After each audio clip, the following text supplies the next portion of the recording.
구약성경 에스더 7장의 말씀을 함께 보겠습니다. 오늘도 이 말씀을 통해서 하나님께서 우리 모두에게 은혜 주시기를 원합니다. 간밤에 평안하셨습니까? 달이 진짜 동그랗더라고요. 어제 보니까.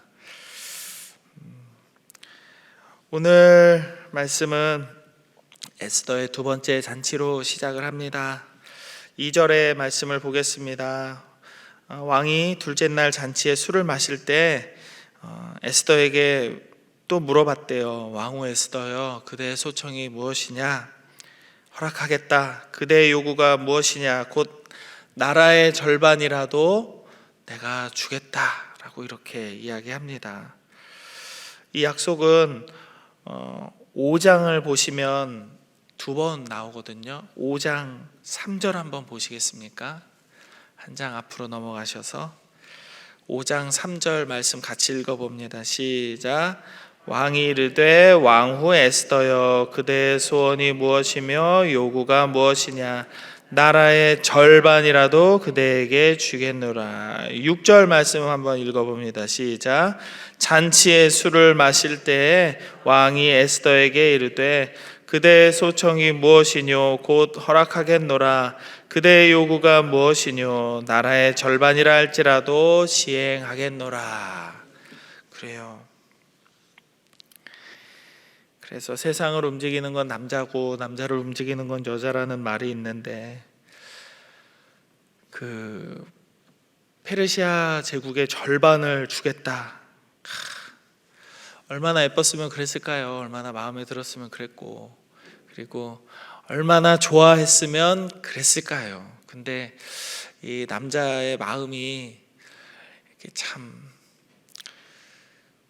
보통 드라마 같은 거 보면 내가 가진 걸 다 줄게요 그러는데 절반만 줄게요 하는 거 보면 이렇게 막 대범하진 않은 것 같아요. 약간의 쪼잔함이 있는 것 같습니다. 근데 어쨌든 엄청나게 큰 제국이었고, 그 성경이 이렇게 설명하기를 인도에서부터 구스까지, 그러니까 인도에서부터 거의 북아프리카까지에 이르는 엄청난 제국이에요. 근데 이 제국의 절반이라도 주겠다라는 건 대단한 약속입니다. 그리고 이 약속을 첫 번째 잔치에서 이미 두 번 했고, 오늘도 또 한잔 하자마자 이야기를 하는 것이죠. 세 번을 들었습니다. 같은 말을 여러 번 반복하면 그 상황에 대해서 이미 마음을 굳힌 거나 다름이 없다는 뜻이잖아요. 그렇죠? 에스더는 그런데 왕의 말에 처음부터 반응하지 않았습니다. 정말요? 너무 좋은데요. 감사해요. 제가 한번 잘 생각해 볼게요. 더 좋은 게 있는지 제가 한번 고민해 볼게요 라고 말하지 않고 가만히 있었습니다. 왕이 무슨 말을 하든지 반응하지 않았어요. 에스더는 아마도 침착하게 전략을 짰던 것 같아요. 그래서 자신을 위한 바람을 말하라는 왕의 요청을 거부할 수 없는 상황까지 갔습니다. 나를 위해서 내가 뭔가를 말하는 거를 이제는 거절할 수 없는 상황까지, 말하지 않고는 못 베기는 이런 상황까지 갔을 때 에스더는 그제서야 본심을 말합니다. 왜 그랬을까요? 왜 그랬을까요? 저는 이렇게 말씀을 보는데 묵상이 되더라고요. 이것은 단순히 에스더라는 사람 자체가 신중해서 그런 것은 아니었을 것이다. 권력자였던 하만이 권력자이기 때문에 극단적으로 아주 이렇게 우발적인 행동을 할 수 있습니다. 말도 막 함부로 할 수 있고 행동도 함부로 할 수 있습니다. 어제까지 아무 말 없다가 오늘 갑자기 어떤 계획을 턱하니 내놓고 이거 다 만들어 와, 이거 이렇게 해 라고 부하들한테 아니면 백성들한테 막 시킬 수 있어요. 하만은 그럴 수 있습니다. 그러나 아주 하만은 극단적으로 자기 권력을 남용하려고 하는 사람이었죠. 이 사람이 이렇게 할 수 있었던 이유가 무엇이었을까요? 그것은 왕이 그런 사람이었기 때문이다 라고 저는 생각합니다. 본 게 있었고 이 나라의 분위기가 그랬기 때문에 얼마든지 이 왕의 신하들도, 그 신하의 버금가는 이런 권력자들도 그런 모습을 충분히 배워갈 수 있었던 것이죠. 왕의 모습이 그러했기 때문에 그의 충실한 신하로 보였던 하만도 그럴 수 있었을 겁니다. 그래서 에스더는 그런 예측할 수 없는 왕의 마음과 상황을 끝까지 인내하고 기다렸던 것입니다. 에스더서의 저자는 오늘 본문의 1절과 3절에서 세 번에 걸쳐서 왕후라는 단어를 사용합니다. 왕비, 왕후 이런 단어를 세 번이나 반복해서 사용해요. 이것은 단지 에스더가 예쁜 사람이라는 말이 아니라 모두에게 인정받는 왕후, 변하지 않는 사실이다 라는 것을 말하고 있는 것입니다. 그런 에스더가 3절의 말씀에서 이렇게 말하죠. 왕후 에스더가 대답하여 이르되 왕이여, 내가 만일 왕의 목전에서 은혜를 입었으며 왕이 좋게 여기시면, 아주 겸손하게 이야기합니다. 아주 겸손하게 이야기합니다. 내가 만약에 남편한테 예쁘게 보이는 사람이라면, 당신이 나를 정말 좋아한다면, 나를 좋게 보았다면 내 소청을 허락하소서. 소청을 허락하소서. 최대한 예우를 갖춰서 이야기합니다. 에스더의 이런 모습은 다윗의 아내였던 미갈의 모습을 떠올리게 합니다. 미갈은 어떤 사람이었나요?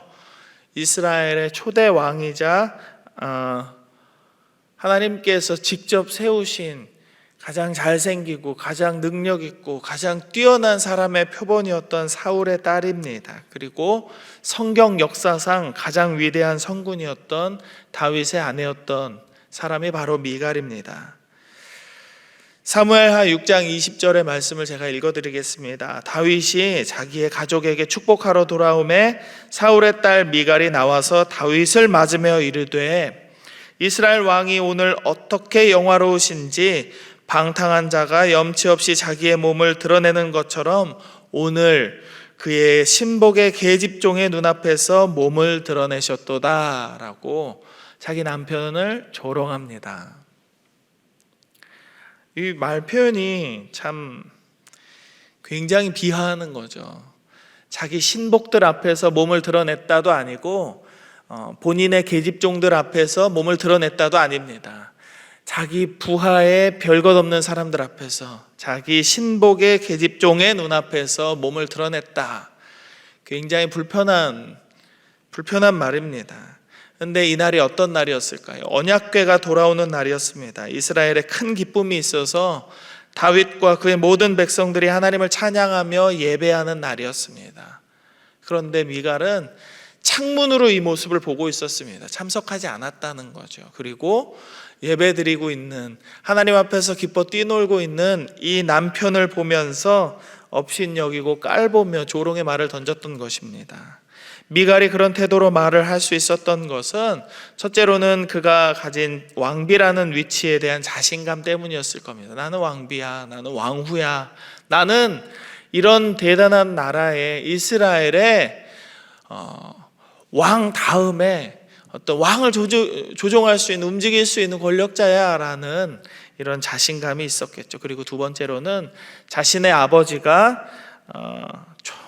초대 왕이었다라는, 이스라엘의 초대 왕이었다라는 이 자부심 때문이 아니었을까 생각합니다. 그러나 자신의 위치가 어떠하든지, 그리고 자신이 가진 자격이 어떠하든지 미갈은 자신이 뱉은 이 말 때문에 다윗에게 저주를 받고 더 이상 왕비의 취급을 받지 못했습니다. 에스더는 그렇게 하지 않았죠. 에스더는 3절에서 나라의 절반이라도 주겠다는 왕 앞에 소청이라는 겸손한 단어를 사용하면서 오히려 왕으로 하여금 이 왕후를 돕지 않으면 안 될 것 같은 분위기를 만들었습니다. 3절의 말씀을 한번 보실까요? 3절의 말씀을 보시면 내 소청대로 무엇을 내게 달라 그랬나요? 내 생명입니다. 내 생명을 내게 주시고 내 요구대로 무엇을 달라 그러나요? 내 민족입니다. 내 소청, 내 생명, 내 민족.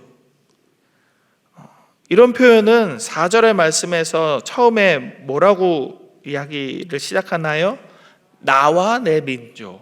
그러니까 왕후인, 가장 높은 권력의 정점에 있는 왕과 함께 살고 있는 이 왕후인 나 에스더는 나 혼자만의 생명이 아니라 내 종족인 유다 민족과 하나로 연결되어 있음을 반복적으로 말하는 겁니다.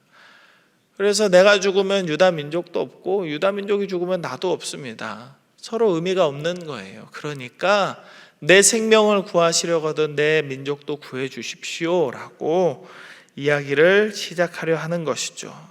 에스더는 자신의 민족과 자기 생명을 이렇게 연결시킴으로써 자신과 유다 민족이 공동 운명체이고 생사를 같이 하고 있음을 분명하게 표현하고 있습니다. 이렇게 함으로써 혹여라도 왕이 그래도 너는 살아야지, 에스더만 살리고 유다 민족은 죽든지 말든지 내버려 둘 수 있는 아주 조그만 일말의 가능성조차 사라지게 했습니다.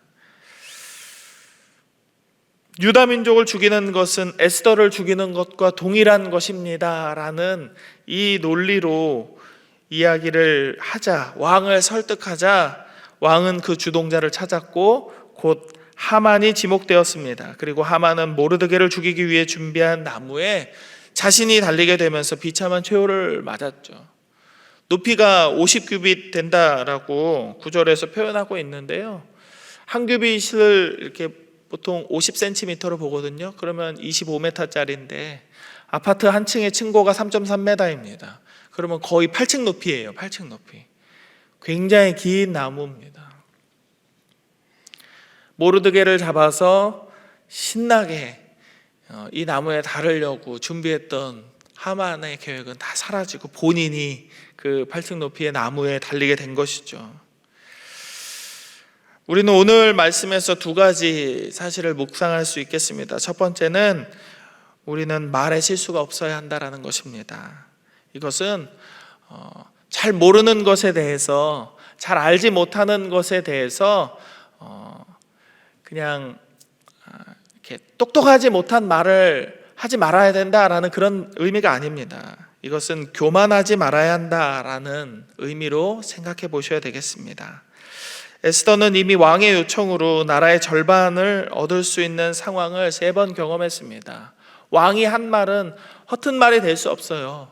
그러니까 얼마든지 에스더가 조금 더 요령 있게 이야기했다면 뭐 이런 상상을 할 수도 있겠죠. 네, 절반을 주시죠. 아니면 3분의 1만 주세요. 3분의 1만 주시고 그리고 나와 내 민족이 거기서 살 수 있게 허락해 주세요. 이렇게 이야기하면 뭐 어떻겠어요? 그래도 살 수 있는 방법은 열리겠죠. 그러나 에스더는 그렇게 하지 않았습니다. 에스더는 왕의 요청으로 나라의 절반을 주겠다는 이 왕의 제안을 3번 받았어요. 바사는 커다란 제국입니다. 그래서 미갈이 그랬던 것처럼 에스더도 충분히 얼마든지 교만할 수 있었고, 심지어는 내가 내 민족을 살리다가 나까지 휩쓸려서 죽으면 어떡하지? 사촌오빠 모르드게의 어떤 이 요청과 청탁을 모르는 척하고 거절할 수도 있었습니다. 그러나 에스더는 그렇게 하지 않았어요. 자신의 민족을 살리는 것을 택했고 겸손함을 선택했습니다. 자신의 예쁜 외모를 의지하지도 않았습니다. 그저 죽으면 죽으리라 라는 믿음으로 자신과 유다 민족이 살 수 있는 길을 찾기 위해서 목숨을 걸고 헌신했습니다. 글로 읽었기 때문에 우리에게는 쉬워 보이지만 절대로 쉬운 일이 아닙니다. 자기 목숨을 내놓는다는 건 만만한 일이 아니잖아요. 종종 우리는 우리가 가진 것들 때문에 교만하게 될 때가 있습니다. 우리가 가진 것, 우리의 경력, 우리가 누렸던 것들은 우리의 교만함에 아주 좋은 재료가 됩니다. 내가 어떻게 살았는데, 내가 젊었을 때 무엇을 했었는데, 내가 어떤 집을 가졌었는데, 어떤 차를 몰았었는데, 내 아들과 딸이 어떤 일을 하고 있는데, 여러 가지의 것들이 우리의 교만함을 만들어내죠. 그리고 그 교만은 우리의 언어를 처음 망가뜨리게 됩니다. 언어가 일단 망가지게 돼요. 그리고 우리로 하여금 하나님보다 자신을 더 드러내게 하는 죄로 우리를 이끌어 갑니다. 잠언 16장 18절의 말씀은 이렇습니다. 교만은 패망의 선봉이요 거만함은 넘어짐의 앞잡이니라.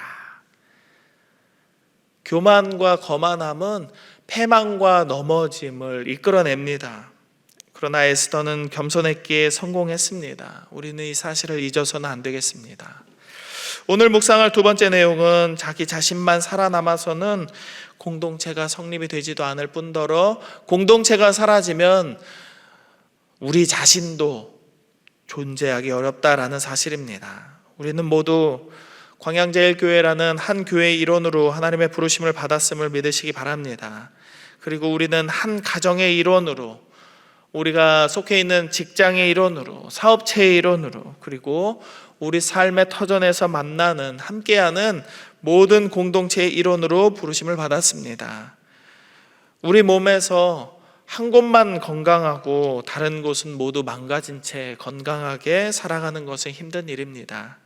왼손이 망가지면 오른손에 무리가 따라옵니다. 다리가 망가지면 필연적으로 다리가 해야 하는 일을 부담하게 될 상체의 모든 부분도 힘에 겨워지게 됩니다. 에스더 혼자 살아남는다 하더라도 결국 유다의 자손이었던 에스더 혼자만의 삶은 절대로 안식과 평안의 삶이 될 수 없다는 것을 에스더는 알고 있었습니다. 이것을 모르드게가 에스더에게 굳이 말하지 않았어도 에스더는 알고 있었을 거예요. 에스더가 자신과 유다 민족을 따로 생각하지 않았다라는 사실에 오늘 묵상에 포인트가 있습니다. 우리는 우리 교회와 우리 자신을 같은 공동체라고, 같은 운명체라고 생각하고 있을까요?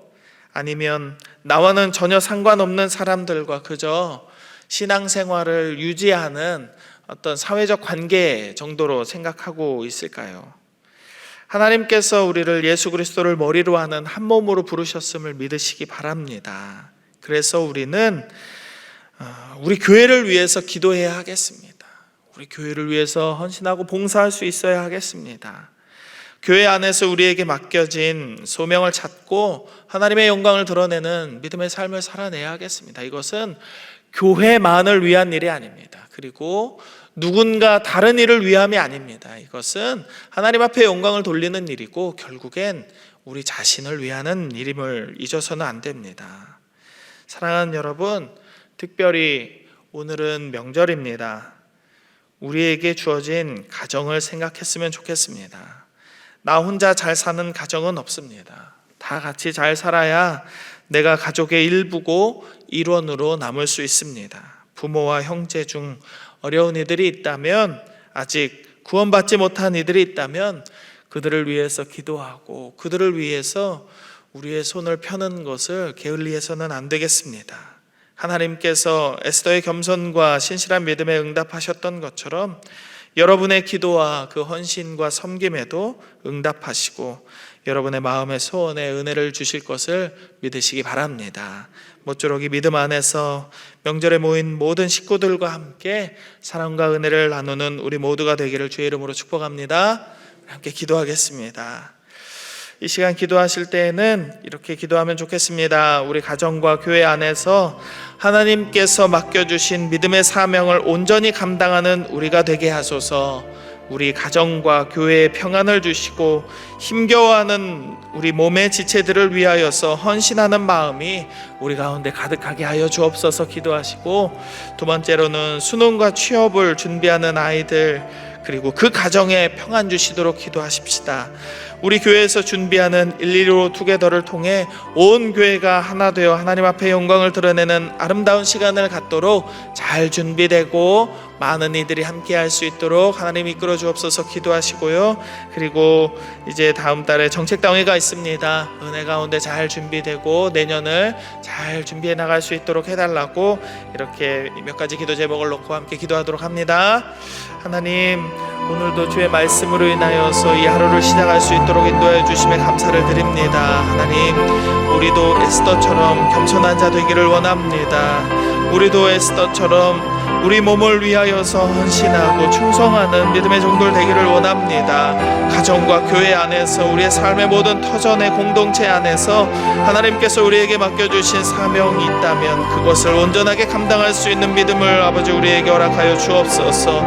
그리고 그 사명을 감당할 수 있는 힘과 능력을 더하여 주시고 하나님께서 맡겨주신 모든 은사를 통하여서 하나님 앞에 영광을 드러내는 복된 삶을 살아가는 우리 모두가 되게 하여 주옵소서. 그래서 우리 가정과 교회에 평안을 주시고 몸의 지체들을 위하여서 헌신할 수 있는 마음이 가득 넘치게 하여 주셔서 하나님 우리 교회가 하나 되는 공동체 되기를 원합니다. 우리 가정이 다시 한번 하나님 은혜 안에서 행복한 가정 되기를 원합니다. 한몸 되는 가정 되기를 원합니다. 주여 역사하여 주옵소서.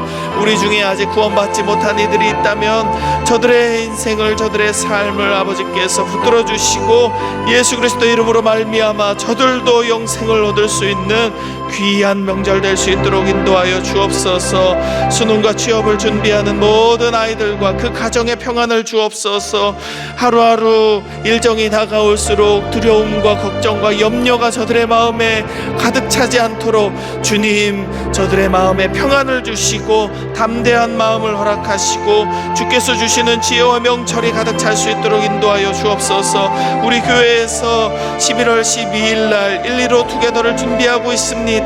온 교회가 하나 될 수 있는 시간 될 수 있기를 원합니다. 우리가 하나 되어 하나님 앞에 영광을 드러내는 아름다운 시간 갖기를 원합니다. 주여 인도하여 주시고 우리 모두에게 너그러운 마음과 사랑의 마음 가득 차게 하셔서 하나님 이 교회를 통하여서 이 지역이 부흥되고 이 나라와 온 열방이 하나님 앞에 영광을 돌리는 하나님 믿음의 통로로서 우리 교회가 온전하게 설 수 있도록 하나님께서 세워주신 온전한 촛대 역할을 감당할 수 있도록 하나님 우리가 하나됨을 허락하여 주시옵소서. 정책 땅에도 준비 잘 될 수 있도록 준비하는 모든 이들에게 지혜와 명철을 허락하시고 주의 성령으로 한 마음 될 수 있도록 하나님 인도하여 주셔서 하나님 내년을 잘 준비하는 가운데 내년이 또한 올해보다 더욱더 값진 한 해가 되고 하나님 앞에 영광 돌리는 믿음의 한 해 될 수 있도록 하나님 인도하여 주시옵소서. 하나님 함께하여 주시옵소서. 사랑과 은혜가 풍성하신 하나님 아버지, 우리가 에스더와 같은 믿음을 얻기를 원합니다. 겸손한 자 되게 하시고 하나님 은혜 안에서 하나님께서 맡겨주신 삶의 자리를 감사히 여기며 그 삶의 공동체를 온전히 섬길 수 있는 믿음과 힘과 용기가 있게 하여 주시옵소서. 그래서 우리가 가정을 위하여서 더욱더 헌신하는 자들 되게 하시고 이 교회에 무너진 곳, 이 교회에 보수해야 될 곳을 위하여서 더욱더 헌신하고 충성하는 믿음의 종들 될 수 있도록 하나님 인도하여 주시옵소서. 수능과 취업을 준비하는 아이들에게도 평안을 주시고 그 가족의 모든 구성원들 가운데에도 하나님 은혜를 주셔서 하나님 이 아이들이 미래를 준비하는 모든 과정이 하나님 앞에 기쁨과 감사와 찬송과 영광을 돌리는 복된 시간 될 수 있도록 하나님 은혜 내려 주시옵소서. 하나님 115 투게더를 통하여서 우리 교회가 하나 되기를 원합니다. 우리가 하나됨을 통하여서 하나님 앞에 영광 돌릴 수 있는 귀한 시간 보낼 수 있게 되기를 원합니다. 하나님 은혜 내려주셔서 우리 모두가 사랑하게 하시고 서로를 위하여서 겸손한 마음과 사랑의 마음으로 봉사하며 섬길 수 있는 광양제일교회 되게 하여 주시옵소서. 정책당회를 잘 준비할 수 있기를 원합니다. 이것이 당회원들만의 행사가 아니라 우리 모든 교인을 위한 행사가 되기를 원하고 준비하는 가운데 우리 모두가 한 마음 되게 주의 성령 충만하게 하시고 하나님께서 허락하신 모든 계획들을 위하여서 우리가 담대한 믿음으로 나아갈 수 있도록 주여 역사하여 주시옵소서. 하나님 명절입니다. 이 명절 하루를 보내는 가운데에도 여느 때와 다름없이 우리가 믿음으로 이 하루를 살게 하시고 여느 때와 다름없이 이웃을 내 몸과 같이 사랑하라는 주의 명령 가운데에서 우리의 형제 자매들을 사랑하게 하시고 자녀들을 사랑하게 하시고 저들에게 사랑의 언어로 품어주는 말을 할 수 있는 우리 모두 되게 하여 주옵소서. 모든 광양제일의 가정 가운데 풍요로움과 평안과 기쁨과 감사가 넘치게 하여 주시기를 간절히 소망하며 거룩하신 예수님 이름 받들어 감사기도 드립니다. 아멘.